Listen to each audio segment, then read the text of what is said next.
পৃথিবীর পুরো 57টি মুসলমান রাষ্ট্রের ভিতরে এরা মুসলমানদের ঈমান চুরি করার জন্য গোপনে গোপনে কাজ শুরু করে দিয়েছেন। ইসকন সেইটা একটা ইহুদিদের এজেন্ট এবং বাংলাদেশের হিন্দু, ভারতের হিন্দু মিলে এই ইসকন নামে যে সংগঠন তারা আবির্ভাব করেছে, ইসকন এই সংগঠন যেটা আছে ওইটা হলো পৃথিবীর সবচেয়ে বড় সন্ত্রাসী গোষ্ঠী।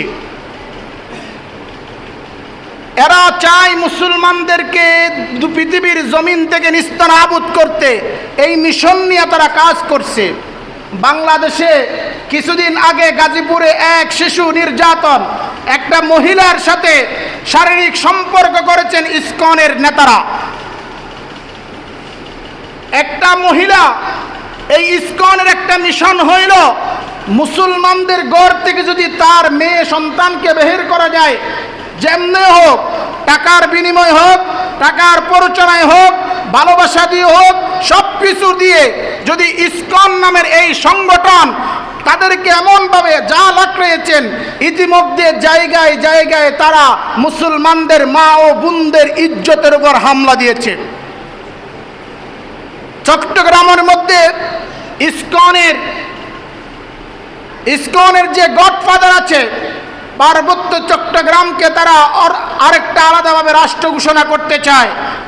এই ইসকনরা ওইখান থেকে তাদের এজেন্ডা বাস্তবায়ন করে এবং পুরা বাংলাদেশের মধ্যে তাদের এজেন্ডা বাস্তবায়ন করতে যাচ্ছে। এই ইসকন নামক সন্ত্রাসী গোষ্ঠীকে যদি আমরা এখনো পর্যন্ত বরখাস্ত করতে না পারি, বাংলাদেশ থেকে যদি নিষিদ্ধ করতে না পারি, আগামী দিনের আমাদের মা ও বোনদের ইজ্জত লুণ্ঠন করার জন্য সহজ করে দিলাম। এই জন্য আমাদের প্রতিজ্ঞা করতে হবে, ইসকনের বিরুদ্ধে যখনই কোনো ডাক আছে, ভূমিকা আছে, আমরা ঈমানের তাগিদে তাদের বিরুদ্ধে বাংলাদেশ থেকে যেন তাদেরকে নিষিদ্ধ করা হয়, এই প্রতিবাদে আমরা ঝাঁপিয়ে পড়ব ইনশাআল্লাহ। এইবার